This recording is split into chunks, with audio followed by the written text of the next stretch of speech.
A very warm welcome and good morning to all of you, and thank you for joining us today to DGAP's morning briefing, the briefing of the German Council on Foreign Relations. And it's our first briefing this year, so Happy New Year 2023. May this year bring to us health, but I hope also peace. We are talking today about a region which has really increased in importance, I would say, strategic importance, and it's the region of Central and Eastern Europe. We want to explore how that region has performed, what are the challenges, the economic challenges, and what is the future also of that region. And I cannot think of a better person than Beata Javorcik to lead us off on this discussion.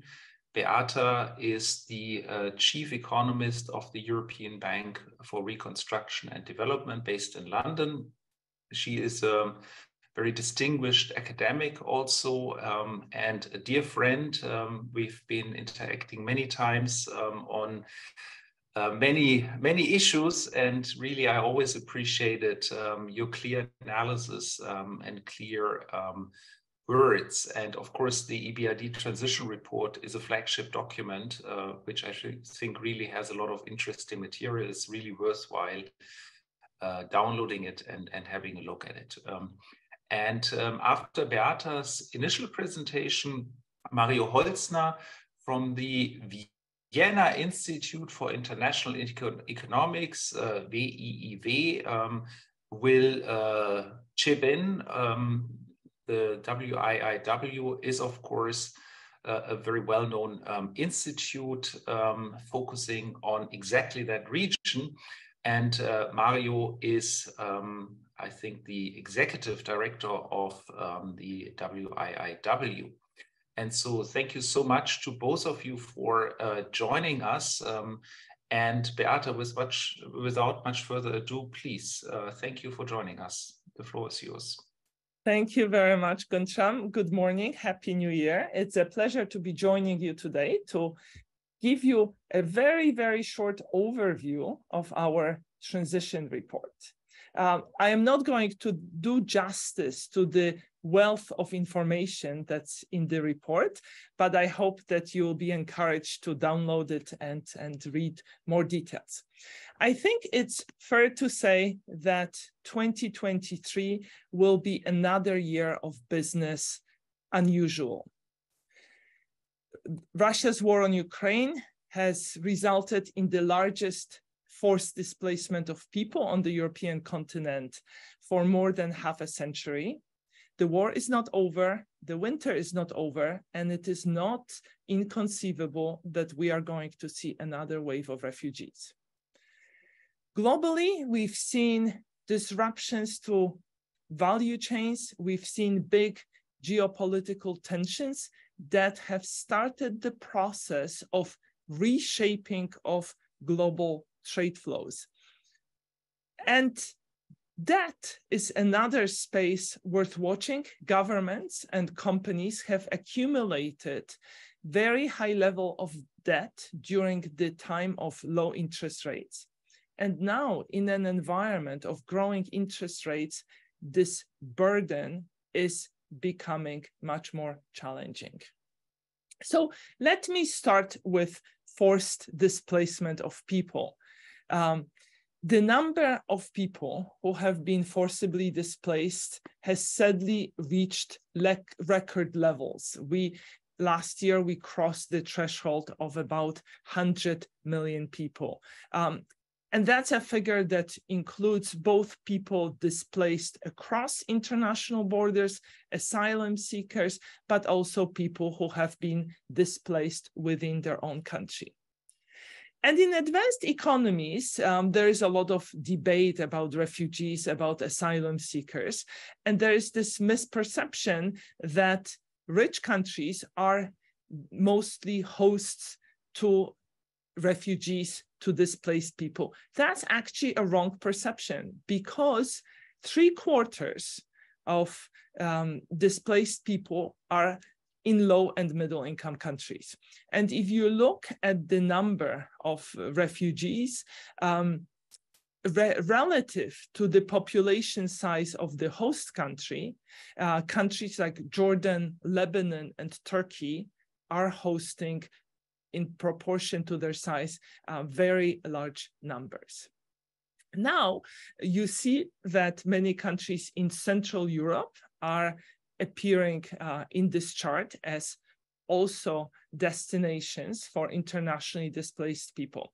So let me zoom in on just the wave of Ukrainian refugees.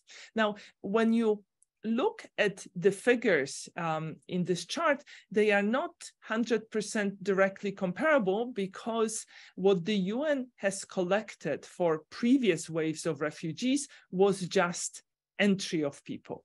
For Ukrainian refugees, we are able to see where they entered initially and where they ended up. So for instance, about 5 million people crossed Polish border by the early autumn. But in the middle of July, only 1.2 million of those people were still in Poland. Many of them moved to other countries, including Germany, Czech Republic. Some went also to Italy and Spain. Nevertheless, Poland is the country with the largest number of Ukrainian refugees at the moment. I believe it's followed very closely by Germany. And I think it's fair to say that integration of refugees has been a great success. Very early during the year, about 60% of Ukrainian children in Poland were enrolled in Polish schools. The rest, most of the rest was attending remote schooling from their own country. The Polish labor market absorbed 440,000 Ukrainian refugees.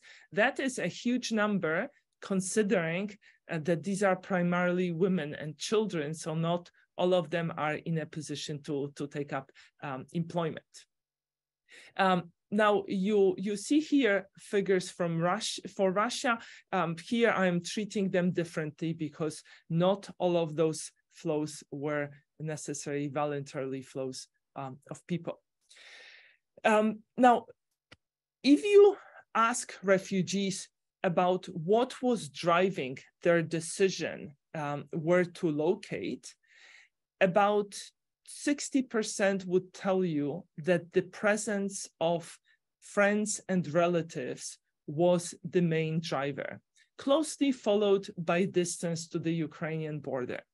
So should there be an escalation in the war effort, should there be greater destruction of infrastructure and a cold winter, if another wave of refugees were to materialize, they would most likely go to the places where there are already large numbers of refugees. So Poland and Germany would certainly be primary destinations.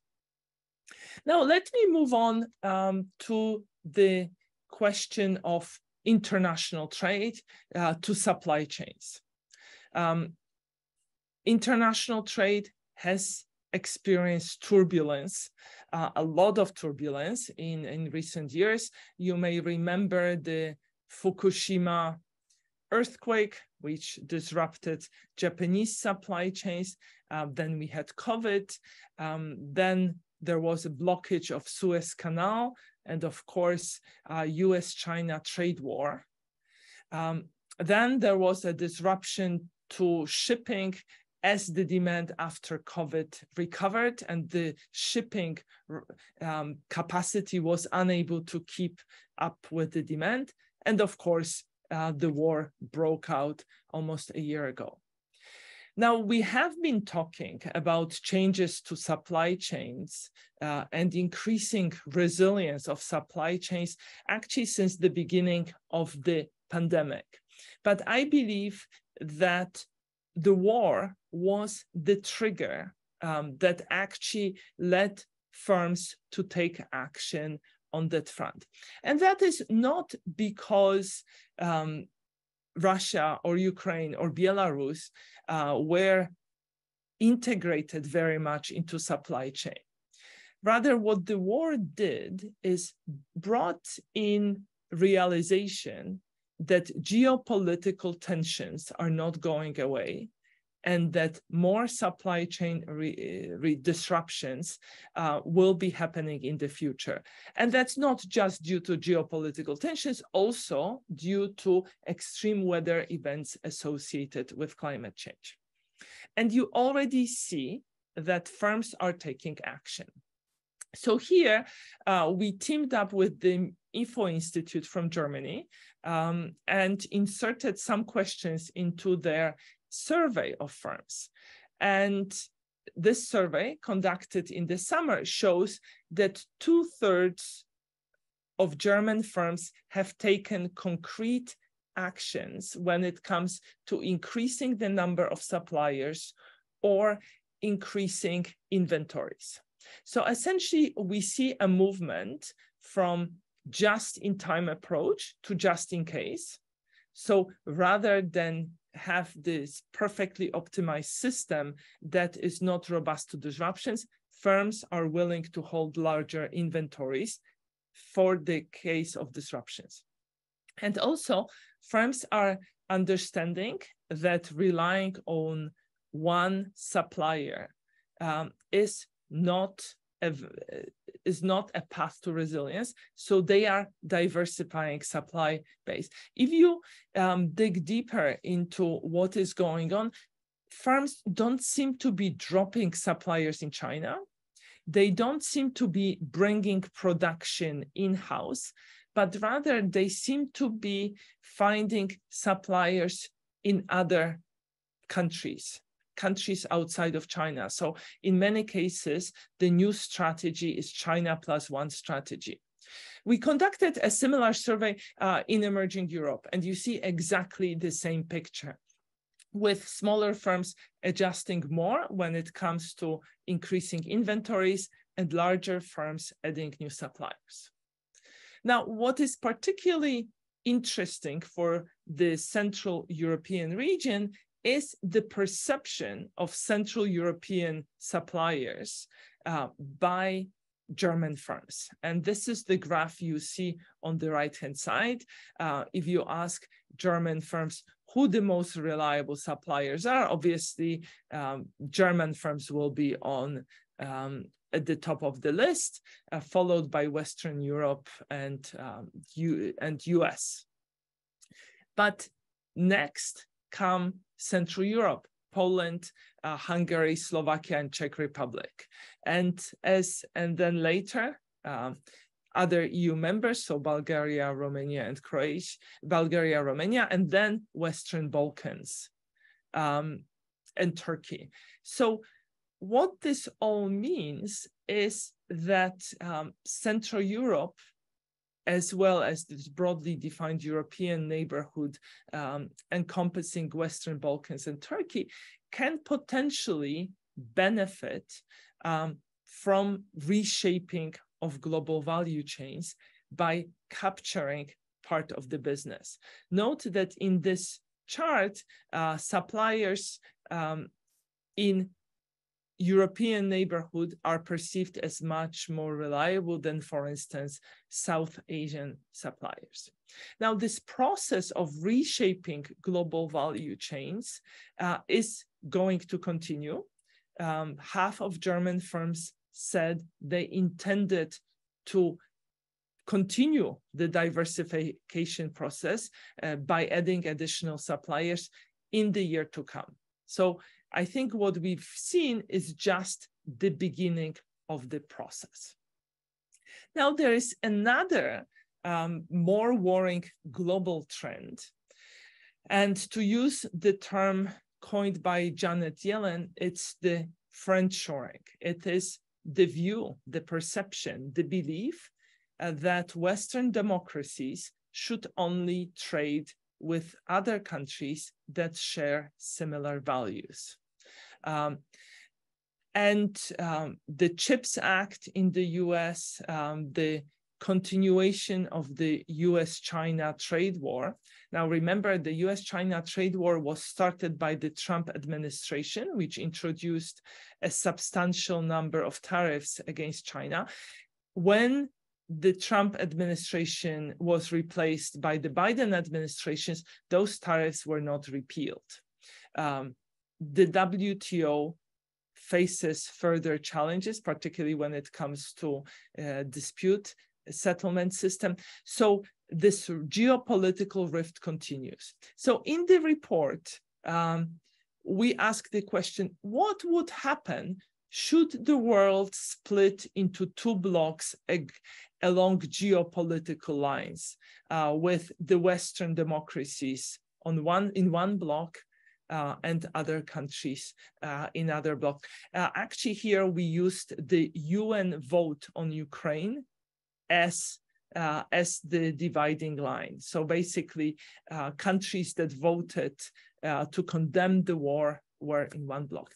And what you see in the graph is that essentially friendshoring, the world splitting into two blocks, would lead to welfare losses for pretty much everybody. There would be no winner. There would be big welfare losses. Now, let me move on to the final part of the report. That's the situation in the corporate sector. As I mentioned, governments and firms have been taking advantage of low interest rates and have been piling debt. The resurgence of inflation and increases in interest rates in major economies have made the burden of servicing debt by governments and by firms much harder. Globally, we have currently 8 countries in debt default. That's the highest number we've seen for 30 years. But in the report here, we focus more on firms. And what is somewhat worrying is the fact that ever since the COVID pandemic, the number of bankruptcies in Central Europe, in emerging Europe, has not increased. Actually, it has gone down substantially. And you see this as the blue solid line in the graph. Now, when you compare that to what has been going on in advanced Europe, you saw an initial decline in the number of bankruptcies after COVID, after the breakout of the pandemic, but then an uptick. Now, why am I worried about this low number of bankruptcies in emerging Europe? It's because it is not driven by economic fundamentals. It is driven by emergency measures that were taken by governments to protect firms from their creditors.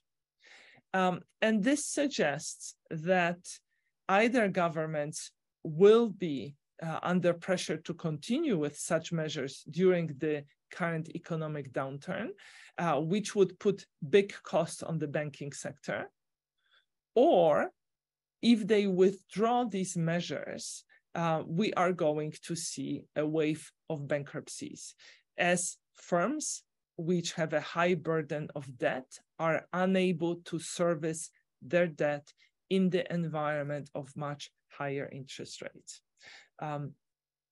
Now, there is another twist to the story, and the twist is the following.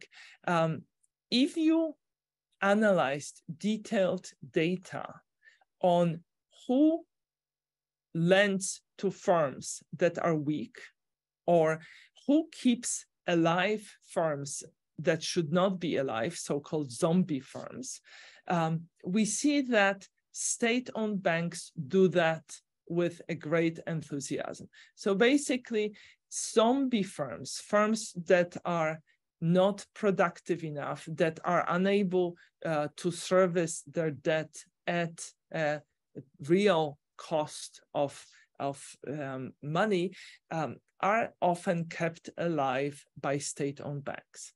And that is done because no government wants to see a wave of bankruptcies. Therefore, many governments instruct state-owned banks to lend to weak firms, particularly at the time of elections. And that also happens because state-owned banks are not subject to the same hard budget constraint. They know they can often be bailed out by the governments. So the fact that in emerging Europe, I'm also here going beyond EU member states, new EU member states, we have a lot of state-owned banks. There is a real danger of firm zombification. And that would be quite the wrong thing to do. This would be quite the wrong path to follow, because as the continent is embarking on green transition, we need structural changes in the economy. And these structural changes mean that we don't want capital to be trapped in unproductive firms. We don't want labor to be trapped in unproductive firms. We want flows of capital and labor from those polluting activities, energy-intensive activities, to other activities. And zombification of firms is going to prevent that. So zombification of firms may have implications not only for economic growth, but also for our ability to fight climate change. So let me stop here and conclude that we are likely to see business unusual continuing this year and beyond. And I encourage you to read our report. Thank you. Thank you so much, Beata, for this rich presentation. Lots of very, very interesting material. Of course, I think one point that I certainly took away is the potential for the region of Central and Eastern Europe to capture some of the business resulting from global disruptions in supply chains because of geopolitical tensions, right? I mean, this is, I think, a very, very strong result. And it's important also because from a German point of view, this region is a region that is very highly interconnected with the German economic system. One aspect I want to push you on later on is after Mario, but I do want to mention it already, is of course the situation in energy markets. I mean, I published a study last year in December, in which I explored in detail how the disruption of energy flows from Russia to the West led to a complete redrawing of the energy map in Germany and Central and Eastern Europe. Energy does not come from Russia. It now comes from the West. There's new infrastructure, physical infrastructure that supplies the gas through basically LNG gas to the region. There is, of course, a need to maintain the integrity of energy flows within the EU in particular, but also, of course, energy flows increasingly from west to east. And so I think this is a fascinating pattern, and a pattern that does impact the economy of that region quite substantially. It's a huge terms of trade shock. It's very costly, the new energy, compared to the Russian gas prior to the war. And it is, of course, also a cost to the firms and puts them at a disadvantage relative to other regions in the world, where in particular the US, where gas prices remain relatively low. And so I think sort of capturing this discussion in light of the view that sort of we see these global disruptions, and we might see even bigger disruptions if geopolitical tensions rise, leading to more relocation, more management of supply chains, active management also of supply chains. I think would be a fascinating discussion, but we do that after we hear from Mario, and I hope I didn't take away your point, Mario. Please. Thank you very much. I would also like to recommend reading this transition report. As always, a great title for a great transition report, Business Unusual. Though I have to say, today in the morning at 5 o'clock, when I couldn't sleep very well, I was starting to think about business unusual and tried to remember when was there actually business as usual. So as long as I can think about economic and political issues, there was always huge crisis, some sort of recovery, and then the next crisis. So the transition crisis in the early 90s, the banking crisis in the late 90s, the global financial crisis, 2008, then the Euro crisis, and so on. And then we always try to actually look for this business as usual period, which I fear will never come. So maybe as economists, we should really start to think actually more in terms of crisis and big disruptions that reshuffle also the structures of the economies permanently. Beata didn't mention it so much, but there are really in the report important issues of short and long run effects of war economies that are being touched upon. As a half economist, half historian, I was very much interested in it, and I would really recommend everyone who wants to be informed about these issues. Importantly, also social aspects are dealt with, not only purely economic. I think this is very important. We should always be reminded that this is after all, a social crisis, also a personal crisis, not only for Ukrainians, but also for families who lose their sons in Russia in a completely useless war. So we really have a lot of losers here, and it's really a catastrophe. Also, the climate crisis is being mentioned in the report. I think this is also very important. I think future historians will look at these events today as really a side product of probably the global exit from fossil fuels. So this is very much connected. Also, with a view on the policy debate, the report mentions a broad range of anti-inflationary measures that are being used in the region. I think that should remind us also that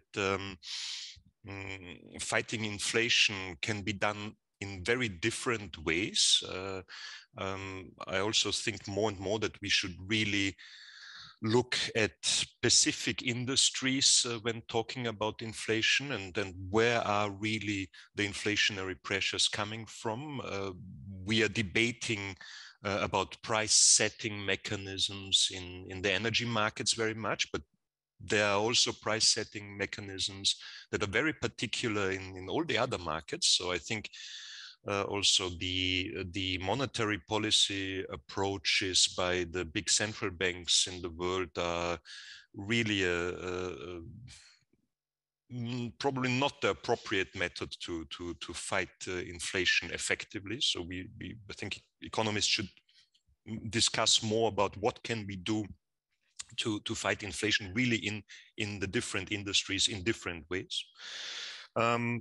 Coming back to this great documentation of the long-run negative effects of wars, which are really shocking, I would say, I fear that invaders like Vladimir Putin actually knew of the devastating effects of the war, not only on Ukraine, but even for Russia itself, and was still following this approach and following basically political goals. This is in any case, also the view that Sergei Guriev had when we invited him on Tuesday for a global economy lecture. So this makes people like me sad, who actually really believed, I think, that economic integration will help to get rid of wars in Europe, and I fear that really the political element is really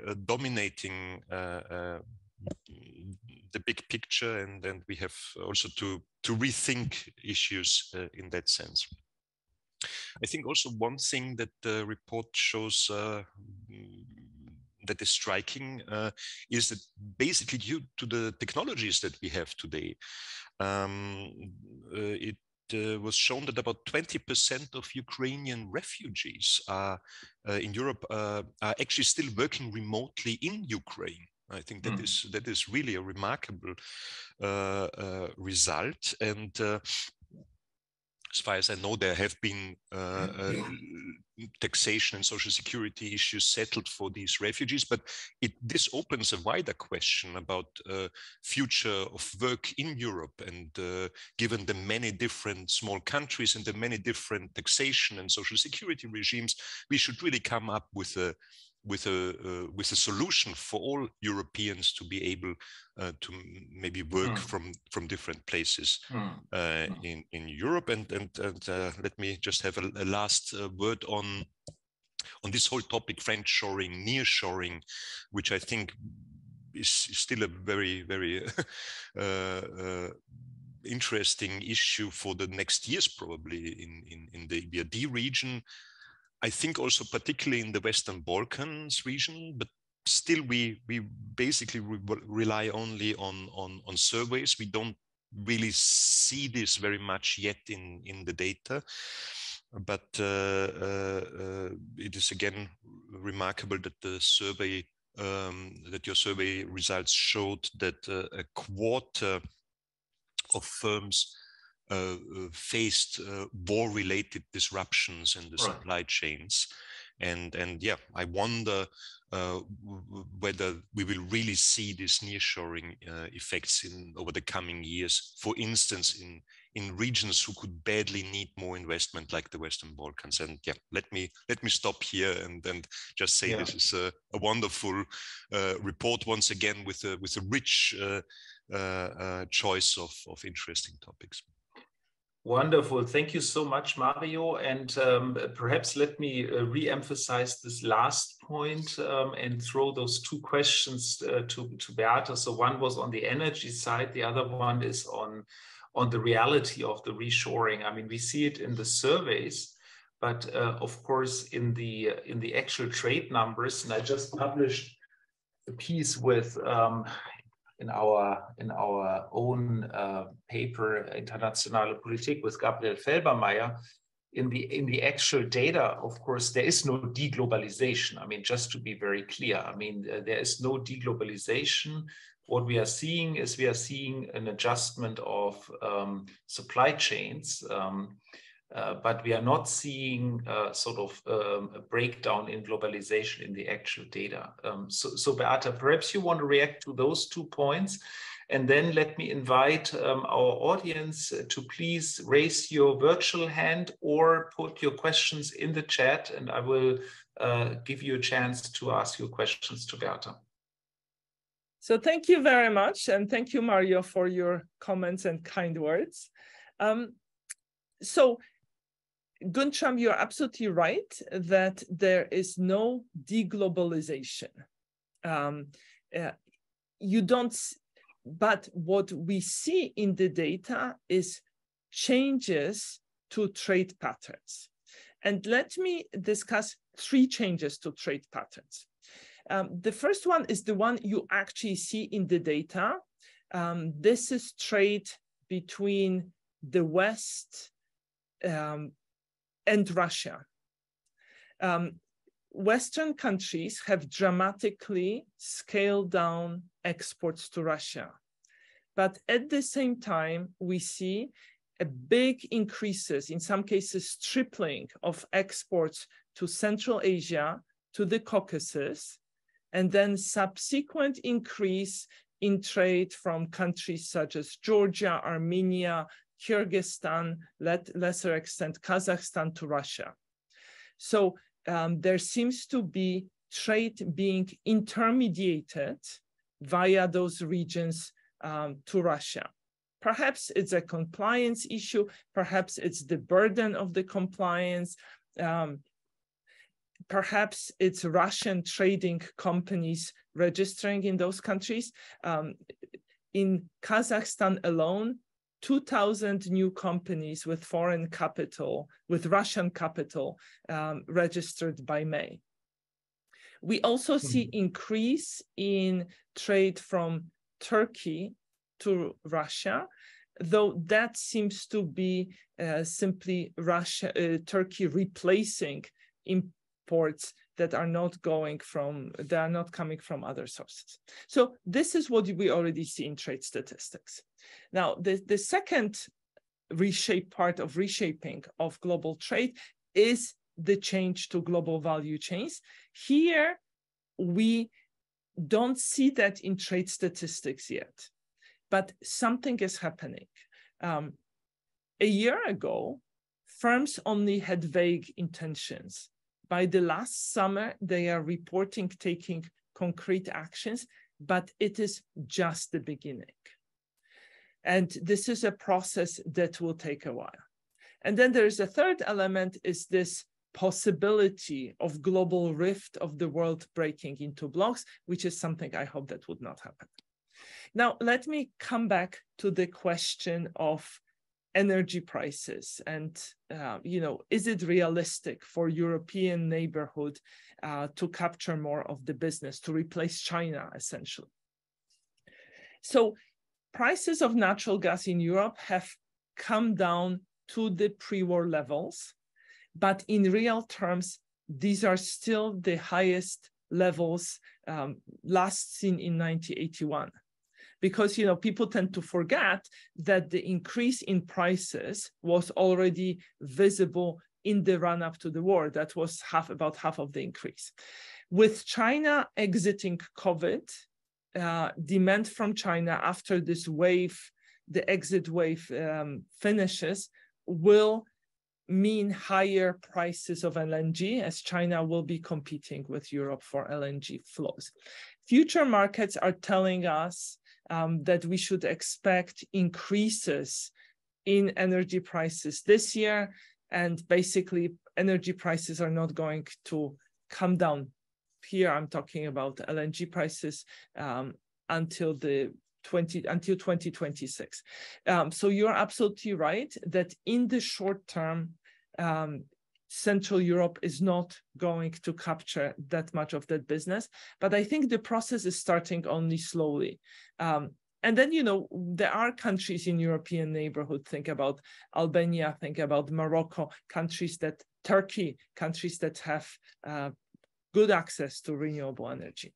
Now, there are other two factors that will make it challenging for Central Europe to produce more. One is demography. These countries are getting old before getting rich. And second, IT skills. We see when you look at skills of young people in Eastern Europe, Western Europe, they are the same. But if you look at people who are 55 years of older, they have much, much weaker IT skills than their Western European counterparts. So basically, what firms in that part of the world will have to do is they will need to rely on older workers, and they will need to train them to upskill them. Wonderful. Thank you so much. We already have two questions that I will take now, perhaps together. And let me encourage you again to raise your hands or put your question in the chat so that we have a conversation for the remaining 21 minutes. Christoph von Marschall, bitte. Good morning. I have an additional question concerning dependency on China and decreasing vulnerability caused by this high dependency. when I talked to the BDI and the specialist, China specialists, they told me that there's a new dynamic which some German firms, not overall, are taking. And I would be interested whether you see that also in other parts of the world. The idea is more or less to create two independent circles of supply chains. For the case of a conflict with China, you would just have one supply chain for production in China. You have a different and split it away production and supply chain for the rest of the world. So in case of an economic conflict, war,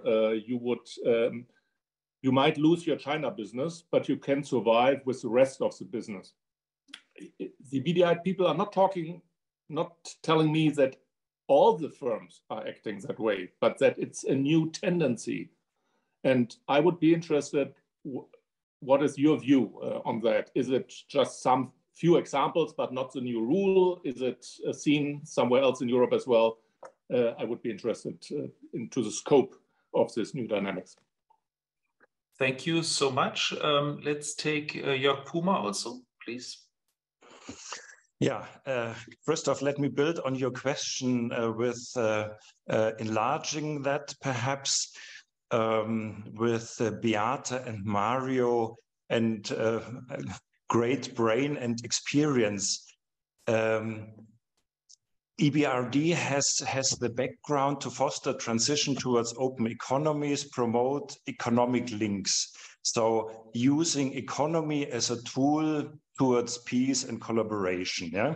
With this big picture of decoupling, friendshoring, where do you see, Beata and Mario, where do you see possibilities to use economy towards increasing peace? What are the tools, what you see in this situation, what we might use from the economic side to strengthen links in if the political tensions increase?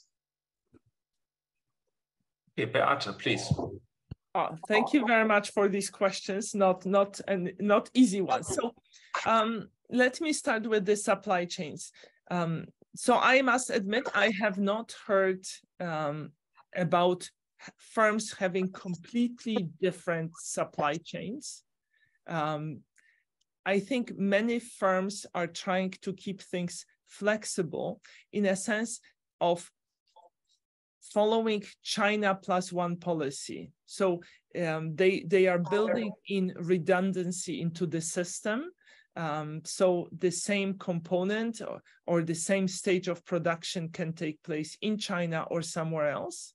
And then if need be, they can shift the direction of trade flow. So think of this as sort of Lego blocks, each stage of the production being one block. They are in different countries, and you can just combine them in sort of different ways. That's my understanding. Looking at the data for the US firms, it seems that they are enthusiastically sourcing from places such as Vietnam, for instance, and other countries in that part of the world. I think Mexico is likely to get additional business, and some of that increased sourcing from other parts of the world is a reaction to the China trade war. On the second question, the really challenging question, the EBRD is in the business of systemic change.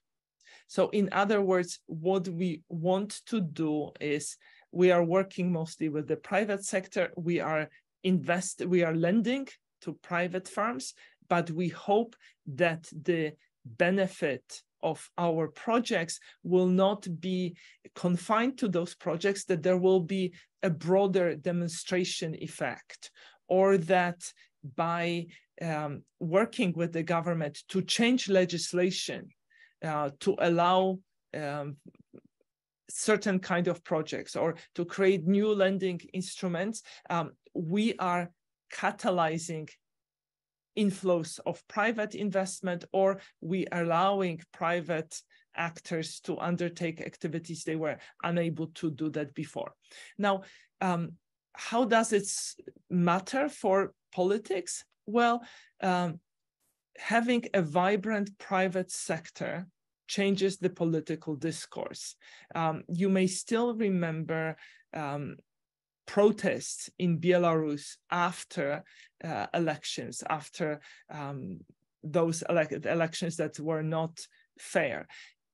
And these protests were easy to extinguish because in Belarus, 3/4 of people are employed in the public sector. So 3/4 of all employment is in the public sector.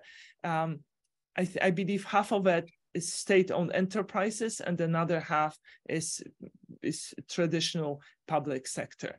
So if the state is your employer, they can easily control you and they can threaten you and deter you from undertaking activities, political activities. So therefore, having a vibrant private sector is something that can promote, democracy.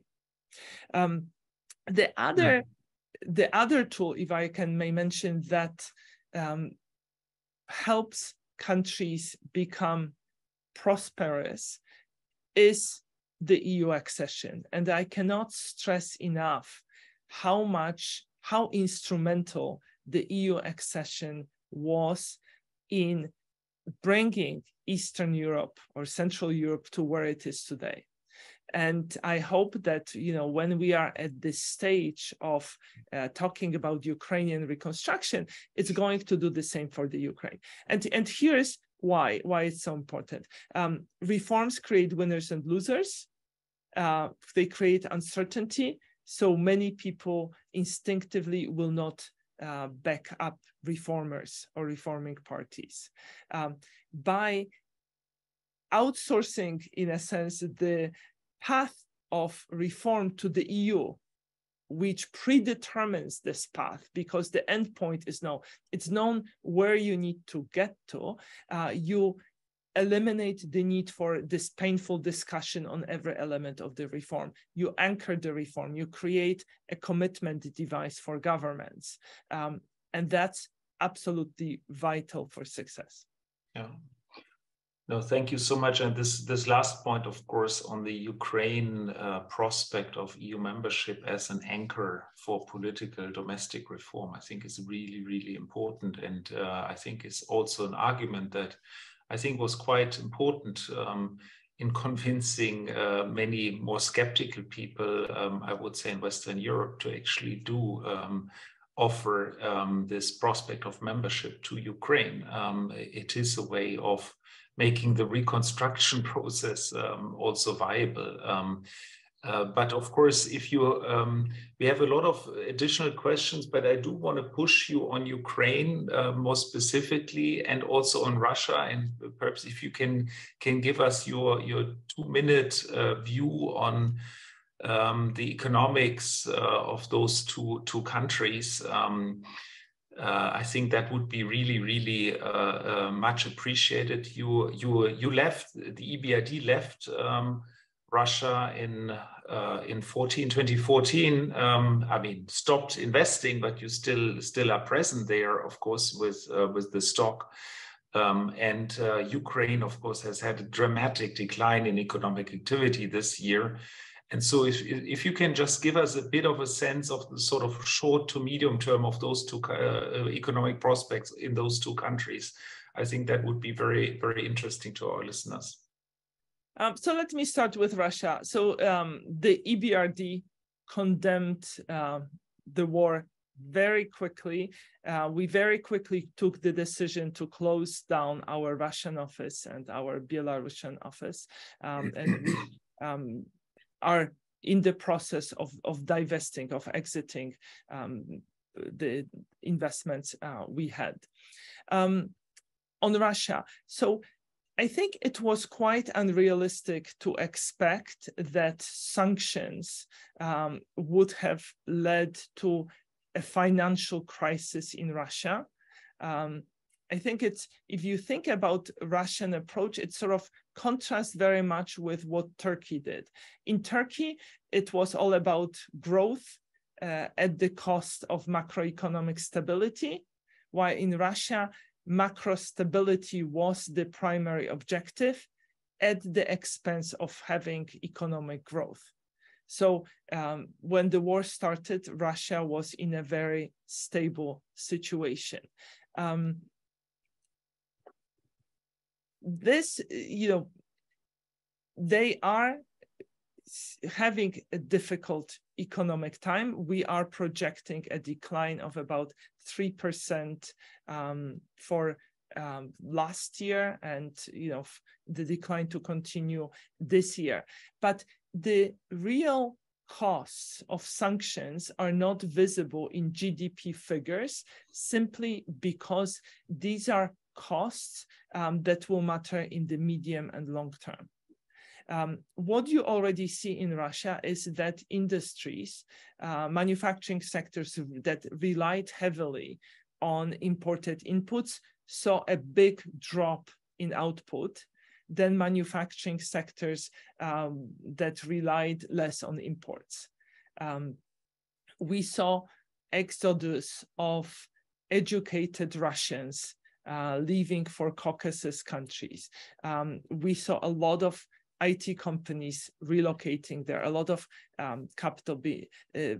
So the cost to Russia is going to manifest itself in medium and long-term productivity as educated people are leaving, as knowledge and technology embodied in physical goods is not being imported, and as knowledge that's typically brought by multinational firms is no longer flowing, as FDI is not going there and multinationals are exiting the country. On Ukraine, at the height of military activity, it took place on the area of the country that was responsible for about 2/3 of GDP, of generating 2/3 of GDP prior to COVID. By now, military activity is much more limited when it comes to geography, when it comes to the area. However, the targeting of infrastructure, of those vital infrastructure points, makes it very difficult to keep the economy going. What you see is, for instance, big decline in demand for electricity, also big decline in supply, but before these attacks, you already saw decline in demand, and that's an indication of what's happening in the economy.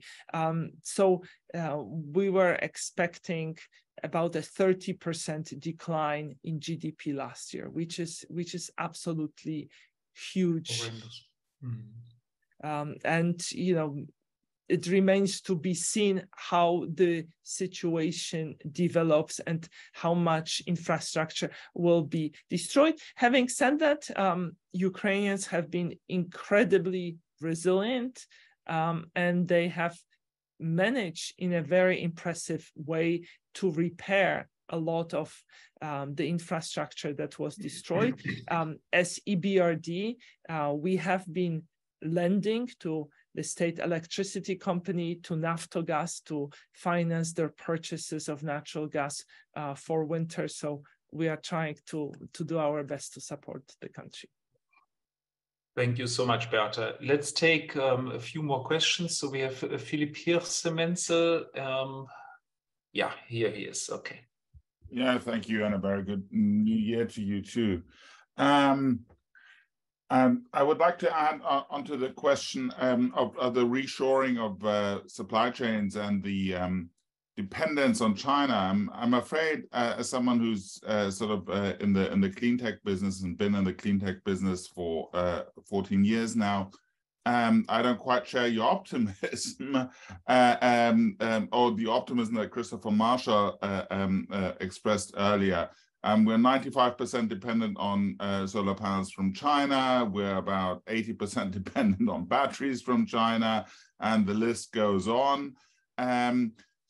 But my question to Beata would be, and I suppose also to Mario, we've seen, especially in the battery business, a lot of installations, especially in Central and Eastern Europe, in the last years. I mean, again, these are essentially Asian companies that are doing it, but at least the production's here. In how far do you see an awareness in Eastern and Central Europe that we need more of a integrated European resilience as far as all these technologies are concerned? Now that we've seen so brutally how dependent we were on energy imports from Russia, that we could sort of, once China really starts attacking Taiwan, at least have a fighting chance to continue our energy transition and don't need to go back to lignite immediately because we just can't get any more solar panels. Thank you. Wonderful. Thank you so much for that great question. And let me read one more question from the chat.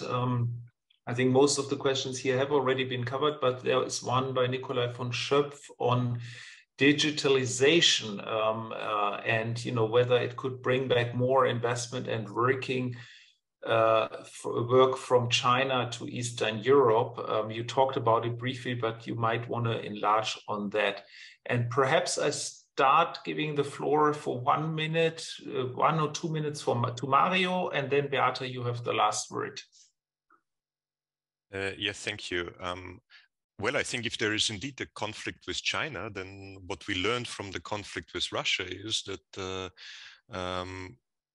the West only, or Europe particularly, only introduced sanctions against products that it was sure it can replace from other sources. So I think it will be a very pragmatic way, and if it is not possible to get it from other sources, there probably won't be sanctions in the same scope as there have been in this conflict. I don't see how it would work otherwise. I mean, there's always the way that trade flows then go via other countries that are somewhere in the middle, that are neither a part of the one or the other side, and that could be then a way out, but that would be obviously much more costly, which is anyway quite a likely outcome. Maybe just a very brief sentence on what was also discussed before. I think as economists, we really have to believe in the rationality of actors. Otherwise, any policy recommendation is completely useless. So maybe economists are the wrong people to actually answer many of those questions. We need some philosophers who would help us out here. But probably it's something like a trade-off of efficiency and security. And I think that is the big lesson that we learned, and that so far the zeitgeist of the last decades was really just to focus on efficiency. And well, now we have to think about security, not only in trade policy, also in climate policy, in social policy, in different fields of economic policy. Thanks. Thank you, Mario. And the last point on the security, sort of the security externality not being priced in, to put it in an economic term, is also something that Thomas O'Donnell here writes in our chat. It is striking how hard the new war era has once again put Germany and the EU behind the USA in competitiveness. Note how much of this is due to very poor geostrategic judgments over the past decades. Germany especially, of course, a different geostrategy would have meant a different geoeconomics and been short-term costly, but look at the huge costs now. So the externality has not been priced in properly, according to Thomas O'Donnell. Okay, Beata, you have the last words to react to all what has been said. Thank you. The European Commission looked at the imports from China and concluded that essentially only 4% of those imports are strategic, right? We keep on forgetting that, you know, we are importing incredible amounts of low value added products from China, from clothing, toys, to, you know, to higher value added things such as iPhones. But, you know, iPhones are hardly strategic products. So the point about solar panels, the point about rare earth are well taken, right? These exports of those strategic commodities or products can be weaponized. There is a true potential for that happening, but, you know, 96% of trade is just trade in non-strategic products. So when it comes to, you know, pricing in this externality, I am more worried about overshooting and overcorrecting. In other words, the trend that I find worrying is that now politics is going to drive trade policy, and that's not going to take into account the economic cost of those political decisions, and we will find ourselves in a world of greater trade barriers. And I'm worried about that. Now, to come back to the question on whether there is awareness, I think the Commission is doing a great job raising awareness and trying to promote production and extraction of strategic inputs. On the digitalization, you know, what's digitalization going to do is, I don't think it's going to bring production back from China. So we need to distinguish between automation and digitalization. If there is reshoring to Western Europe, as many governments hope, that's going to bring back production, but not jobs, because that production is going to be automated.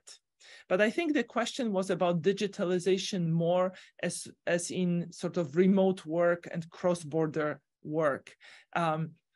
I don't think China exports that many services. That is something, this ability to work across borders, that's something that allows countries to export services.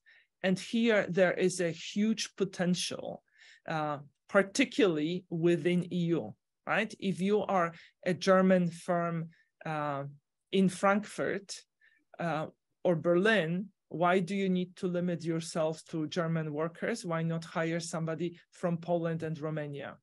And the reason why it would be easier to do within the EU is because, you know, of Schengen, your workers can travel and visit you.